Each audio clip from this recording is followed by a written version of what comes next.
భారీ వాహనాల కొనుగోళ్లు ధరలు పెరుగుతూ ఉన్నాయి కానీ డ్రైవర్ల జీతభత్యాలు ఎప్పుడు కూడా పెరగట్లేదు. డ్రైవర్లకంటూ ప్రత్యేకంగా ఇన్సూరెన్సులు లేవు, డ్రైవర్లకంటూ సేఫ్టీ లేదు, కనీస వసతులు లేవు, జాతీయ రహదారులపై మౌలిక సదుపాయాలు లేవు. అనేక మంది డ్రైవర్లు కాళ్ళు పోయి చేతులు పోయి టోల్గేట్ల దగ్గర మేము ప్రయాణించే టోల్గేట్ల దగ్గర మేమిచ్చే 5 కోసం 10 కోసం ఎదురు చూస్తూ చాలా దౌర్భాగ్యమైన పరిస్థితుల్లో బ్రతుకుతూ ఉన్నారు. వాహనాల ధరలు పెరుగుతున్నాయి. వాహనాల్లో మేము తరలించే వస్తువులకు విలువ ఉంది కానీ ఆ వాహనాలను తరలిస్తున్నటువంటి డ్రైవర్లకు మాత్రం కనీసం 1% కూడా గౌరవం లేదని ఈ సభంగా తెలియజేస్తున్నాం. మనం డ్రైవర్ల గురించి మాట్లాడితే బళ్ళు నడపలేకపోతున్నాం, ట్యాక్స్లన్నీ పెరిగిపోయాయి, టోల్గేట్ ఛార్జీలు పెరిగిపోయాయి, అంటే మాకు ఇచ్చే కిరాయిలు కూడా సరిపోవట్లేదు, అందుకే మేము ఇవ్వట్లేదు అని అంటున్నారు. అంటే వాళ్ళ వెర్షన్ వాళ్ళు చెప్తున్నారు. ఒక డ్రైవర్లకి కెప్టెన్గా ఉన్న మీరు మీ సంస్థ ద్వారా ఏం చెప్తారు? సుమారు 4-5 సంవత్సరాలతో పోల్చుకుంటే ఈరోజు 2024లో 30 లక్షలు ఉన్నటువంటి ఒక భారీ వాహనం ఈరోజు 50 లక్షలకు చేరింది.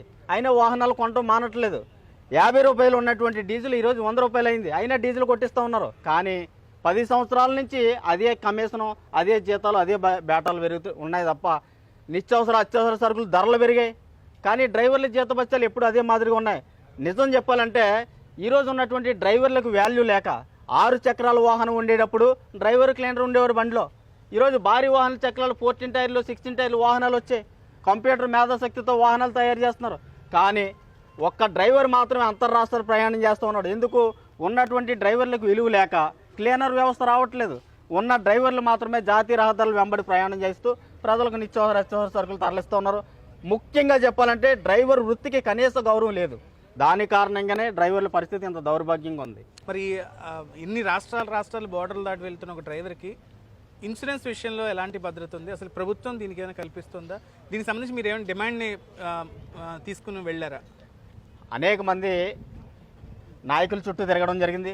అనేక పార్టీల చుట్టూ రిప్రజెంటేషన్స్ ఇవ్వడం జరిగింది. కానీ ఇప్పుడు వరకు అంతంత మాత్రమే తీసుకున్నారు తప్ప లిఖితపూర్వకంగా ఎవరు కూడా ఎటువంటి భరోసా ఇవ్వలేదు. వేలు కట్టించుకుని లైసెన్స్ ఇస్తున్నారు. కానీ ఆ లైసెన్స్ ఆధారంగా 1% కూడా మాకు భరోసా ఇవ్వట్లేదు. డ్రైవింగ్ లైసెన్స్ ఇచ్చేటప్పుడే డ్రైవింగ్ లైసెన్స్తో పాటు ఒక 10 లక్షల రూపాయల ప్రమాద బీమా అందిస్తే ఆ ప్రమాద బీమా ద్వారా ఆ ప్రమాదానికి గురైనటువంటి డ్రైవర్ కుటుంబం రోడ్డును పడకుండా ఉంటుంది. ఒక డ్రైవర్కి యాక్సిడెంట్ అయితే ప్రమాదవశాత్తు మరణిస్తే ఆ డ్రైవర్ భార్య, తనకు ఉన్నటువంటి 2 పిల్లలు, తల్లి తండ్రి, వాళ్ళ కుటుంబం రోడ్డును పడుతుంది. ఇలా ఎంతోమంది టోల్గేట్ల దగ్గర 5 కోసం 10 కోసం డ్రైవర్లు సహాయం కోసం ఎదురు చూస్తున్న పరిస్థితులు ఎదురవుతున్నాయి.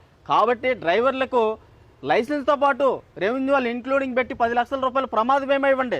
10 లక్షల రూపాయలు ప్రమాద బీమా ఇస్తే ఏ డ్రైవర్ ప్రమాదానికి గురైనా ఆ 10 లక్షల ప్రమాద బీమాతో ఆ డ్రైవర్ కుటుంబ జీవనాన్ని కొనసాగిస్తుందని ప్రభుత్వానికి తెలియజేస్తూ ఉన్నాం. అంటే ఇంకా ప్రధానంగా ఏంటి సుమన్ టీవీ ద్వారా డ్రైవర్ల కష్టాలు ఏం చెప్పదలుచుకున్నారంటే ఏం చెప్తారు? మీరేమంటారు? ఈరోజు ఎలాగైతే వాహనాలకి వాల్యూ ఉందో మనుషులు తయారు చేసిన వాహనాలే కదా. 1 కోటి రూపాయలు పెట్టి వాహనం తయారు చేసిన ఆ వాహనం డ్రైవర్ లేకపోతే శూన్యం. అసలు ఈ రథసారథే లేకపోతే దేశమే స్తంభించిపోద్ది. అలాంటి రథసారథులకు ఎందుకు ఈ సమాజం గౌరవించట్లేదు? ముఖ్యమైనటువంటి విషయం ఏంటంటే కేంద్ర రాష్ట్ర ప్రభుత్వాల నుంచి డ్రైవర్లకు గౌరవప్రదమైన గుర్తింపు లేక ప్రజలు చిన్నచూపు చూస్తూ ఉన్నారు.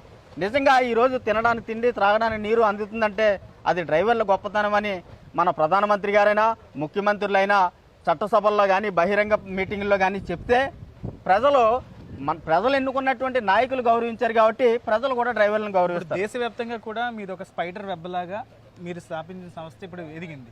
ఏంటి నేషనల్ రిప్రజెంటేషన్ ఏమైనా ఇచ్చారా? ఢిల్లీ వెళ్ళారు, ఎప్పుడైనా ఎవరైనా కలిసారా? రీసెంట్గా ఈ జైహో రథసారథి అనేటువంటి సంస్థ ద్వారా ఆల్ ఇండియా కమిటీ ఏర్పాటు చేసాం.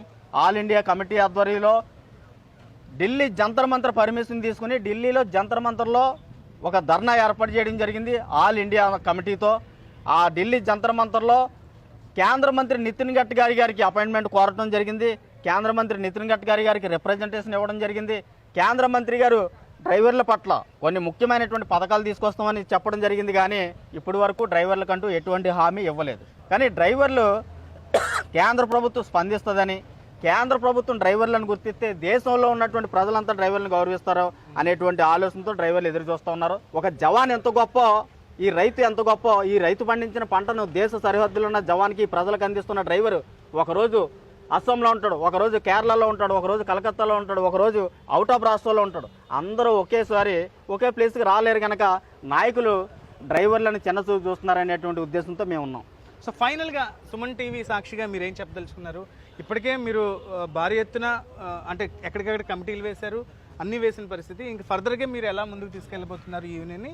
ఏం ప్రధానంగా డిమాండ్ తోటి మీరు చేయబోతున్నారు? ఆంధ్రప్రదేశ్ తెలంగాణలో ప్రతి మండలంలో జయహో రథసారథి కమిటీ మెంబర్లు నియమించాం. 2 తెలుగు రాష్ట్రాల్లో జిల్లాల వారీగా ఇన్ఛార్జీలు నియమించాం. ప్రభుత్వాల నుంచి ఎటువంటి సహాయ సహకారాలు అందట్లేదు కనుక మా వంతు చేయూతను అందిస్తూ అనేక మంది డ్రైవర్లకి ప్రమాదాలు గురై కాళ్ళు చేతులు ఇరిగిన వాళ్ళకి మా వంతు చేయూతను అందిస్తూ దాదాపు ఇప్పటికే 20-30 లక్షల రూపాయలు అందించాం. దీనికి కారణం ప్రభుత్వాల నుంచి ఎటువంటి చేయూత అందక. ఈ దేశ ఆర్థిక వ్యవస్థకు మూల స్తంభమైనటువంటి రవాణా ట్రాన్స్పోర్ట్ డ్రైవర్లు ఎందుకు పరిగణలో తీసుకోలేకపోతున్నారు? అసలు డ్రైవర్ లేకపోతే దేశమే స్తంభించిపోద్ది, డ్రైవర్ లేని దేశం ఉండదు. అలాంటి డ్రైవర్లను ఎందుకు చిన్నచూపు చూస్తున్నారు? 2 చేతులు జోడించి హృదయపూర్వకంగా నమస్కారం తెలియజేస్తూ మరొకసారి మీకు విజ్ఞప్తి చేస్తూ ఉన్నాం. ఈ దేశాన్ని ముందుకు నడిపిస్తున్నటువంటి వారిని మొదటిగా గుర్తించండి. వాహనాలకు వాల్యూ ఉంది, ఆ వాహనాన్ని తరలించే డ్రైవర్లకు వాల్యూ లేదు.